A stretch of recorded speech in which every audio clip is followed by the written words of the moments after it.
हमारा जो कार्यक्रम छटिया में हुआ वो वास्तविक में भुवनेश्वर में होने वाला था। उसके लिए सरकार ने हमको परमिशन बकायदा मांगा गया था और दे चुका था, लेकिन कल 11:30 बजे ही हमको बताया गया लेकिन आपका जो कार्यक्रम है वो निरस्त किया जाता है। इसलिए हम लोग इधर बैठे हैं। बाहर देखिए सैकड़ों के संख्या में हमारे भाई बहन बैठे हैं, आप लोग भी इधर बैठे हैं।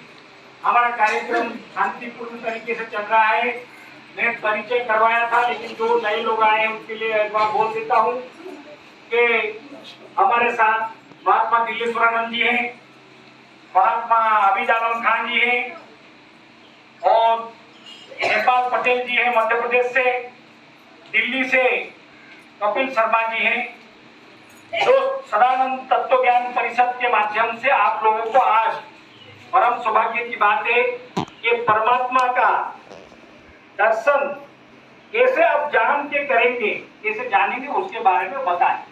और जो हमारा मुद्दा था मैं बोल देता हूं कि हमारा जो सवर्ण भाइयों को ये लोग आदिवासी का मान्यता नहीं दे रहे, उसके बारे में भी हमारा आज आंदोलन था उधर, उसके बारे में भी आप बात करेंगे। और जो कीर्तन संकीर्तन जो लोग करते हैं उनका जो मुद्दा है कि आप जो 1200 रुपया दे रहे हो उसको 5000 करो, जो 50 साल की उम्र में दे रहे हो उसको 30 साल में करो, और हर जिले में 4000 के संख्या में संकीर्तन भाई बहन को ये भत्ता दिया जाए, संकीर्तन स्पेशल करके दिया जाए। और एक मुद्दा था कि जो स्वामी लक्ष्मणानंद सरस्वती जी की हत्या हुई है 2008 में,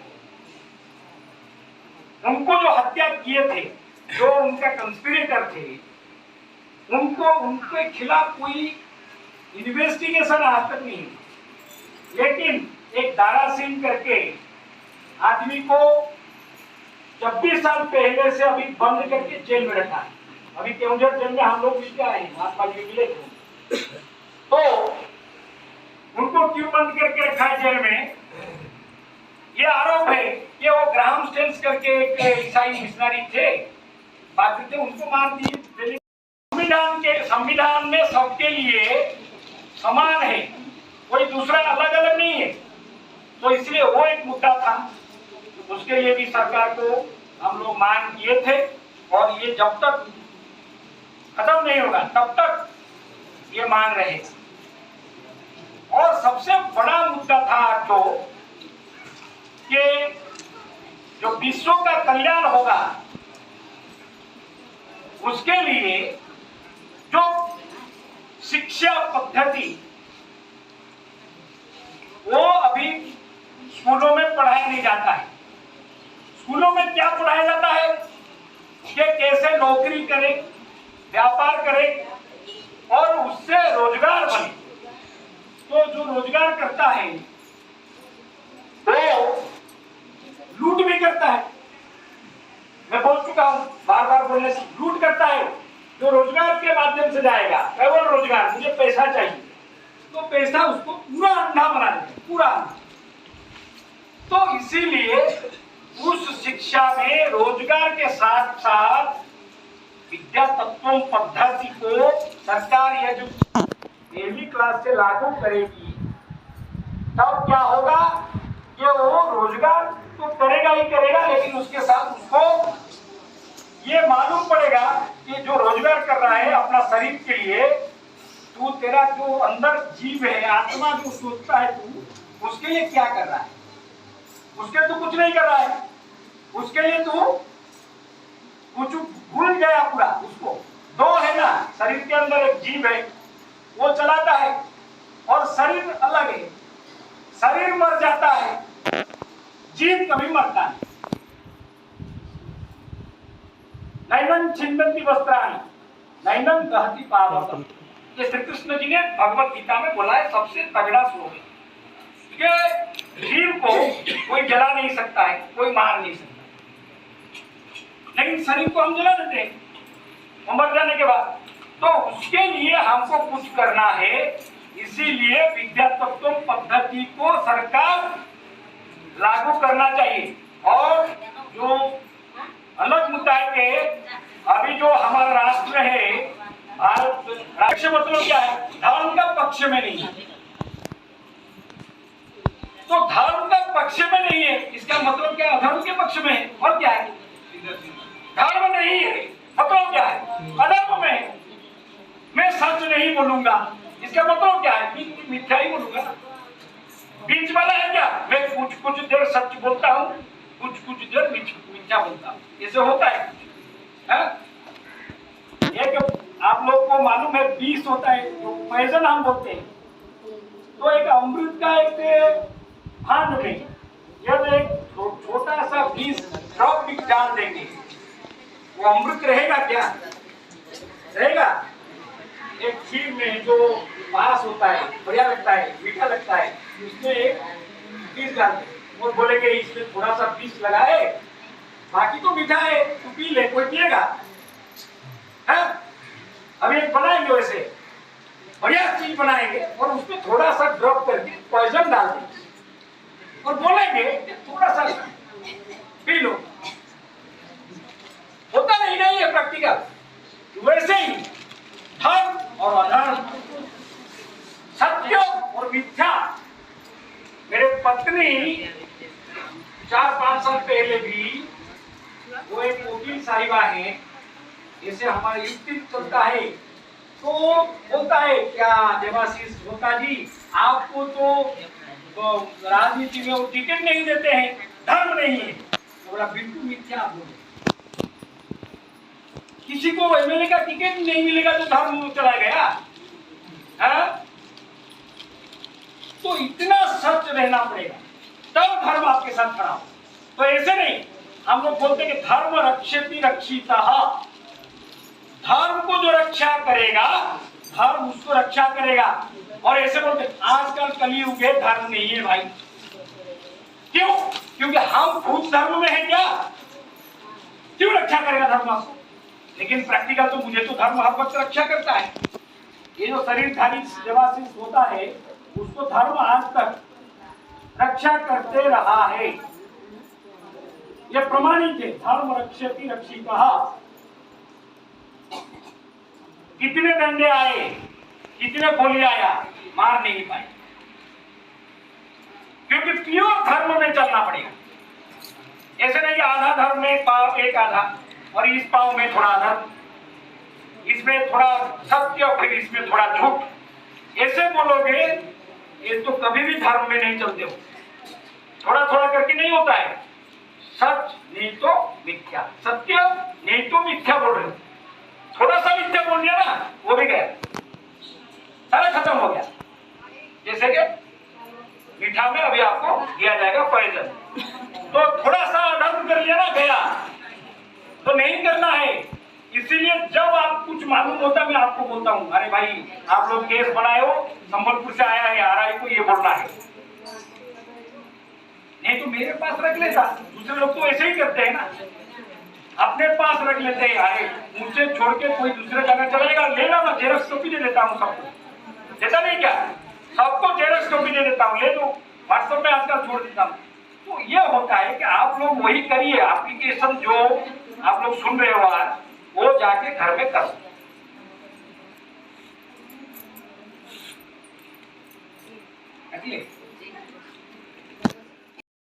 रख रहा थोड़ा भाषा का समस्या है, परंतु जहाँ तक भगवत कृपा से मैंने जाना और समझा है, वो ये भाषा कोई भी हो, भाव एक ही रहता। शब्द भाषा के अंतर्गत बदल जाते हैं, परंतु जब कोई बोलता है, भले ही उसके शब्द ना समझ में आए, परंतु उसके भाव जो है अवश्य ही समझ में आने लगते हैं, महसूस होने लगते हैं। और जहाँ थोड़ा परेशानी होती है, नहीं स्पष्ट हो पाता है, तो जो उसको उस भाषा में बताने वाला हो उससे वो पूछ लेता है जिज्ञासु, जिसको इस बात की जिज्ञासा होती है, और वो स्पष्ट हो जाता है कि वास्तव में इसका अर्थ ये है।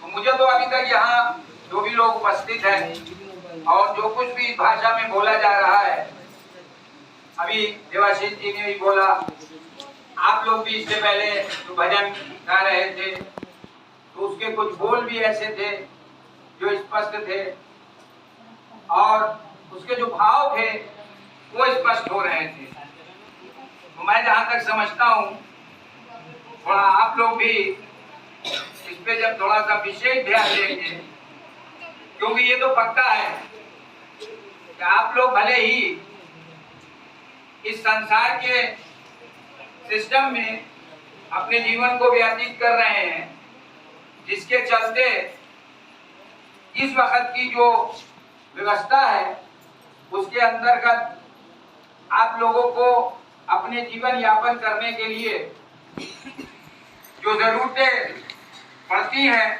उसके लिए सरकार से जो आप अपनी मांगों को मनवाना चाहते हैं वो वर्तमान की स्थिति परिस्थिति के अंतर्गत है। वर्तमान में भी हम देख रहे हैं कि किसी की भी कोई समस्या परेशानी होती है तो ये समाज आज ऐसा हो चुका है कि उसकी समस्या का समाधान न करके बल्कि और उसको एक नई समस्या पैदा करता है। जैसे कि अभी हमारे देवाशीष जी ने भी कहा, आप लोगों के जो मांग है सरकार से मनवाने वाली बात है, उसके लिए आप किसी भी वकील के पास जाएंगे तो वो 20,000 रुपए लेगा, वो 1,000 में करते हैं। क्यों 1,000 भी लेते हैं? क्योंकि वर्तमान स्थिति ऐसी है कि हर जगह पैसे की जरूरत है। परंतु इससे ये तो स्पष्ट होता है कि देवाशीष जी के अंदर आप लोगों की समस्याओं का समाधान करने का जो भाव है वो निश्चित है। वो पैसे के लिए नहीं कर रहे हैं, बल्कि आप लोगों का जो भी समस्या है उसका निदान करने के लिए कर रहे हैं। अब यहाँ प्रश्न पैदा होता है कि आखिर ये समस्याएं हम लोगों के सामने क्यों हैं? हमें अपना घर परिवार जीवन चलाने के लिए आखिर इतना संघर्ष क्यों करना पड़ता है? वजह क्या है? हमें सरकार के आगे अपनी बात रखने के लिए उसका जो विधान है, जो प्रोसीजर है, उस प्रोसीजर के लिए हमें वकील ढूंढना पड़ता है, हमें न्यायपालिका का सहारा लेना पड़ता है, तरह तरह की परेशानियों से जूझना पड़ता है, बाल बच्चों को पालने पोसने पढ़ाने लिखाने के लिए, अपने जीवन को यापन करने के लिए तरह तरह के संघर्षों से गुजरना पड़ता है। पूरा जीवन जो है हम तो देख रहे हैं कष्टमय ही जो है मनुष्य का गुजर रहा है। वो भगवान की असीम कृपा हो जाती है तब कहीं जाकर के उसकी कुछ सांसारिक समस्याएं किसी हद तक हमारे समाज ने हमारे दिलो दिमाग में कंसेप्ट बिठाया था, मानसिकता बनाई थी, वो ये बनाई थी हिंदू माने कुछ नहीं, धर्म वरम कुछ नहीं है, तो मूर्ति फोटो को पूछते हैं, इनका यही भगवान होता है। तो वो क्या है, ये तो होता ही रहता है, यहाँ हरिद्वार में बहुत महात्मा है, बहुत साधु संत है वगैरह वगैरह। परंतु उसकी अगली लाइन थी उसी पर्चे में, क्या? रूह, नूर और अल्लाह ताला। जरा ध्यान दीजिए।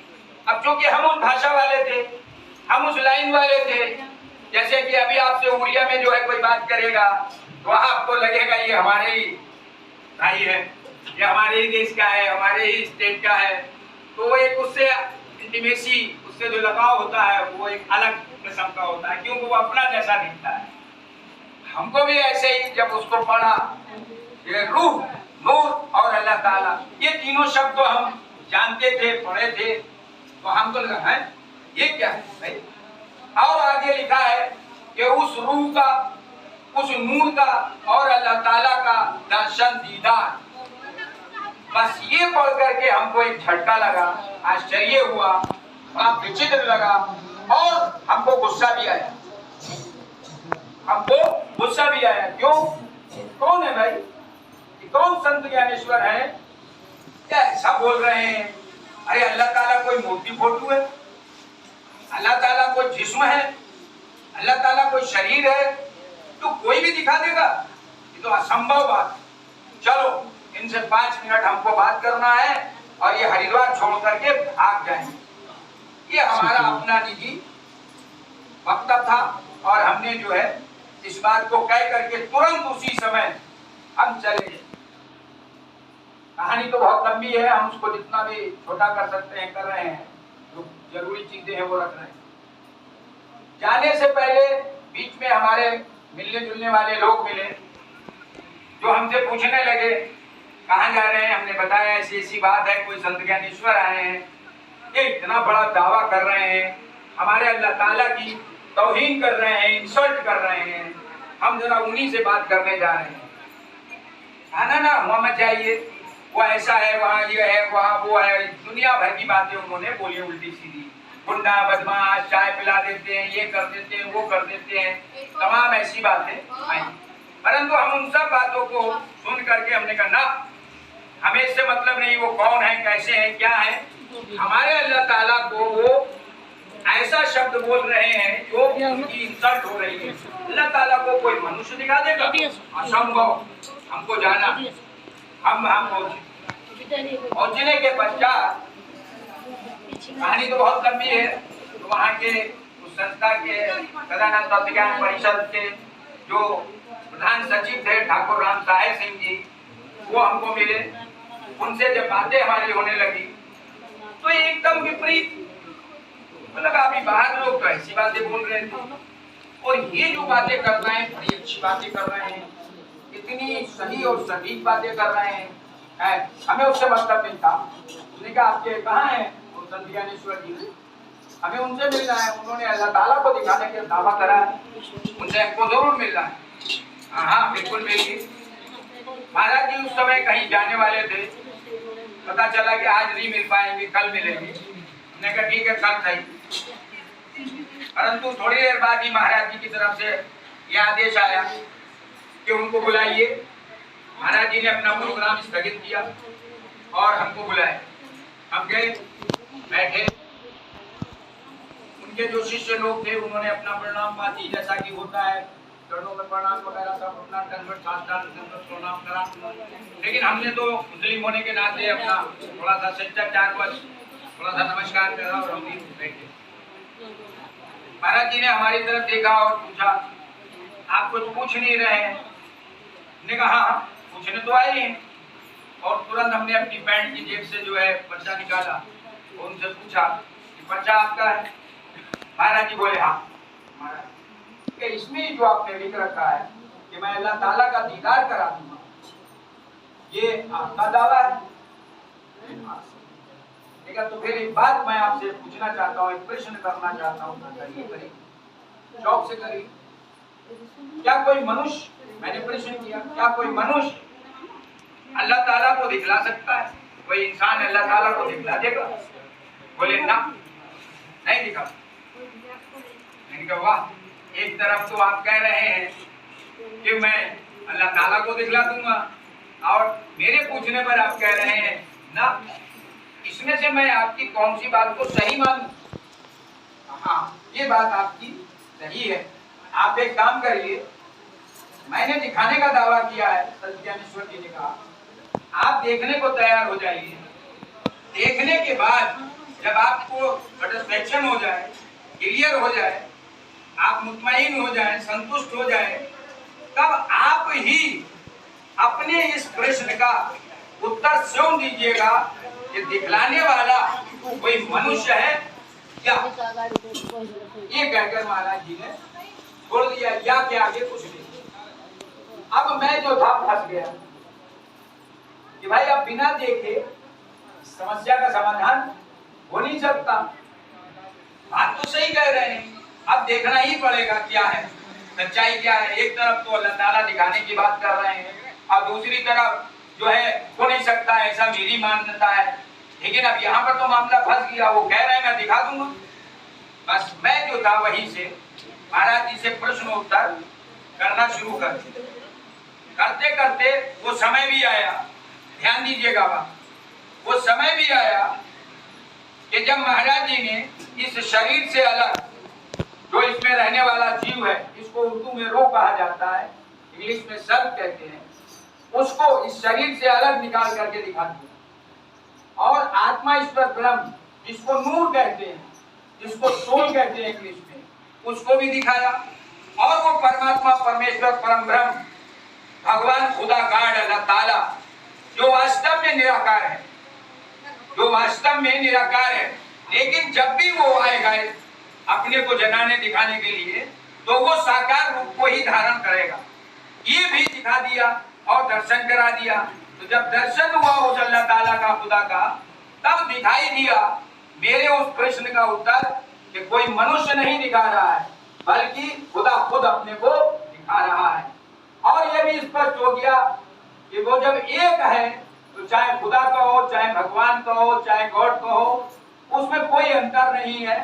और उस प्रश्न का भी समाधान हुआ और उसी से सब कुछ उत्पन्न होते हुए, स्थित रहते हुए, उसी में विलय करते हुए भी दिखलाया। और मुक्ति और अमरता जिसकी उन्होंने बात करी थी, उसका बोध जीते जीते कराया। और इतना ही नहीं, मेरी स्थिति ये थी कि मैं तो अभी आप लोगों को खाली सुना रहा हूँ कि मैं उसी समय जो आज तक मैं महाराज जी को सिर्फ ऐसे करता था, मैंने प्रणाम करा नहीं, बल्कि जैसे दर्शन हुआ मेरा सर जो है सीधे सीधे उनके चरणों में चला गया। मैं खड़े खड़े गिर गया, लेकिन चोट कोई नहीं लगी। और मैंने उनके चरणों को पकड़ लिया और फिर छोड़ने का जी ही नहीं करा। लेकिन फिर लोगों ने छुड़ाया, महाराज जी वहां से जल्दी से हटे। ऐसे ही चलता रहा। फिर एक दिन महाराज जी मेरे को डांटे भी, मानेंगे नहीं तो पास आना बंद करा देंगे। तब ये स्पष्ट हुआ कि जो मुस्लिम समाज में जानकारी नहीं है, मान्यता नहीं है कि अल्लाह ताला भी अवतार लेता है, जबकि मुस्लिम समाज में भी ये बात कही गई है, ये जिक्र आया है कि वक्त क़यामत अल्लाह ताला हाजिर नाजिर होगा, हश्र का मैदान होगा और वक्त पे बैठेगा, राज करेगा, फरिश्ते हाथ बांधे खड़े रहेंगे, किसी की कोई शोर सिफारिश नहीं चलेगी। परंतु उस चीज को मुस्लिम समाज ने उस रूप में लिया नहीं, ना जाना समझा। और ये स्पष्ट हो गया उसी समय दर्शन में कि ये सब लोग अज्ञान के जो है जीवन जी रहे हैं, नाम के मुसलमान हैं, वास्तव में इन्हें जो है धर्म की कोई जानकारी नहीं है। और उसी दिन से उस अल्लाह ताला की मेहरबानी से, उस जो है भगवान की कृपा से मैं उनकी चरण शरण में हूँ। आज 35 साल मुझको हो गए और मुझे उन्होंने जो कार्य दिया आप सब जीवात्माओं को उनका संदेश देने। अभी जैसे हमारे भाई पटेल जी बोल रहे थे, अभी हमारे देवाशीष जी भी जो है बताए हैं, महात्मा जी का भी उदाहरण प्रमाण दिए हैं। तो हमारा ये कहना है जिस तरीके से आप जो भगवान श्री कृष्ण जी, भगवान श्री राम जी, भगवान श्री विष्णु जी जांच गला परे से माने आसी आसे टकड़ा आप दउजोनी आपन कल्याण पाई आपन किछ पैसा पाइबो ए उद्देश्य नहीं, कि धर्म पाइबे से उद्देश्य नहीं, आपन कल्याण पाई जहां तो कोले आपन कोजोनी जहां खाऊ आपन कोजो खाउजोनी, किंतु ता सहित जे आपन आउटे जीवन मरिबा ना नहीं मरिबा ना ओ समय में खाली जण नहीं भगवान कहि नि 84 गुट दे जेलो 400 लक्ष चोरी आपन सामने रख पशु पक्षी कीट पतंग ए मारी दिन मन से एना मोक्ष हेबा पर्यंत जन्म कर्म भोग मरण जन्म कर्म भोग मरण चली जो कोन मोक्ष हेनी से पर्यंत चली बुझल एबे वर्तमान मौका अछि सुजोग अछि मोक्ष बुझल से रास्ता कोन आम बदे संस्कृत राख माने बुझल आप से जे रास्ता केंती भगवान पाइबे अपन बुझल हम के पाइबे आ मुक्ति और हम तो जीवित अपन प्राप्त करिवे से सब विधान प्रत्येक कर संस्कृत लगा विषय बुझल ना एना हम बुझे पड़े एने एकोन अपन मानी आछथि अथवा हम मान के ताकू मानी नहीं गले जेते मन कथा आसी एते ही कोन आपण ने जानी होबे जे वास्तव भगवान की ना कि वही निराकार के भी साकार के लगे झगड़ा अछि अरे ए झगड़ा किताब ए झगड़ा समाधान भगवान दया कृपा आ हम द्वारा आपण स्वीकार परंतु ना करू। व्यापार का पुस्तक मेला लगा हुआ था, उसमें हमारा जाना हुआ, हमारा भी उसमें अपना पंडाल ही था और साथ में ही सदानंद तत्वज्ञान परिषद का भी पंडाल था, जिसमें महात्मा लोग आए हुए थे। थोड़ा धर्म की उनसे चर्चा होने लगी। धर्म चर्चा के अंदर ये मालूम हुआ कि भगवान देखा भी जाता है, क्योंकि हम लोगों का कोई भाव नहीं था, भगवान को जानने देखने के प्रति कोई रुचि भी नहीं थी। लेकिन एक आश्चर्य जरूर हुआ, क्योंकि भगवान को जानने देखने का विषय है, ऐसा कोई हमारा कोई ऐसा दृष्टिकोण नहीं था, लेकिन पहली बार यहाँ से जाना गया। अच्छा, अब प्रश्न उत्तर होते होते ये मालूम पड़ा कि भगवान को सिवाय भगवान के दूसरा कोई दिखा जना ही नहीं सकता। तो मालूम हुआ कि भगवान के अवतार के रूप में सदानंद जी आए थे, लेकिन अब हम उनको जान देख नहीं सकते। उनसे प्राप्त तत्वज्ञान प्राप्त महात्माओं से उनके विषय में हम सुन सकते हैं। अच्छा, तो सुनने में तो कोई हमारी विशेष रुचि थी नहीं कि भाई भगवान के बारे में तो पहली किताबों में इतना लिखा हुआ है, क्या सुनना है, और जैसी हमारी धारणा बनी थी। खैर, अब उसी में महात्मा थे, उन्होंने कहा कि लेकिन इस समय भी आत्मा का दर्शन उपलब्ध है धरती पर। परमात्मा को अगर नहीं भी देखा जा सकता, लेकिन आत्मा को आप देख सकते हैं। आप लोगों के परिवार से आया हुआ एक छोटा भाई हूँ आप लोगों का। मैं ना तो भगवान जानता था और ना भगवान मानता था, पूर्ण रूपेण से नास्तिक था। साइंस जो विज्ञान है, जड़ विषय की वस्तु है, वही पढ़ लिख कर आया था। और जब मुझे कहा जाता था कि भगवान को पूजना है, पूजा आप भी करिए, तो मैं बोलता था छोड़िए, आप लोग कहाँ भगवान लिए घूम रहे हैं विज्ञान की दुनिया में। ऐसे कह के मैं उनको दुत्कार देता था। पढ़ाई लिखाई के बाद आप लोगों को जैसे पता है कि पढ़ लिख करके माता पिता की यही इच्छा होती है, और स्वयं पढ़ने वाले की कि हमको नौकरी करना है, चाहता। जैसा भगवान को कहा जाता है कि भगवान बहुत ही कृपालु और दयालु होते हैं, बिना कारण ही वह कृपा करने वाले होते हैं, कृपा के सागर है, कृपा सिंधु है। तो देखिए उन्होंने कैसी कृपा की कि नौकरी के दौरान ही उन्होंने, एक मेरे मित्र हैं, उनको माध्यम बनाकर भगवान सदानंद जी की जो सत्संग उसमें रिकॉर्डेड थे, वो मेमोरी कार्ड वहीं बड़ौदा पहुंचवा दिया। मेरे मित्र मुझसे मिले और बोले कि भैया एक ये मेमोरी कार्ड है और इसमें कल्कि अवतार के जो है सत्संग रिकॉर्डेड है, और मैं चाहूंगा कि आप इनको सुने। थोड़ा सा हम दोनों लोग साथ में ही रहते थे, नौकरी करते थे। मेरे मित्र थोड़ा सा मेरे से आलसी थे, वो आधा एक घंटा बाद सो कर उठते थे, मैं उनसे पहले जल्दी उठ करके नहा धोकर जैसे लोग पूजा करने के लिए तैयार होते हैं, तो मैं सत्संग सुनने के लिए तैयार होता। सत्संग जब सुनने लगूं तो उसकी आवाज इतनी अच्छी नहीं होती थी कि मन बने सत्संग सुनने का, लेकिन भगवान की कृपा ऐसी हुई कि जैसे ही सत्संग चालू किया तो उसमें गीता अध्याय 15 श्लोक नंबर 10 भगवान सदानंद जी उसकी व्याख्या कर रहे हैं।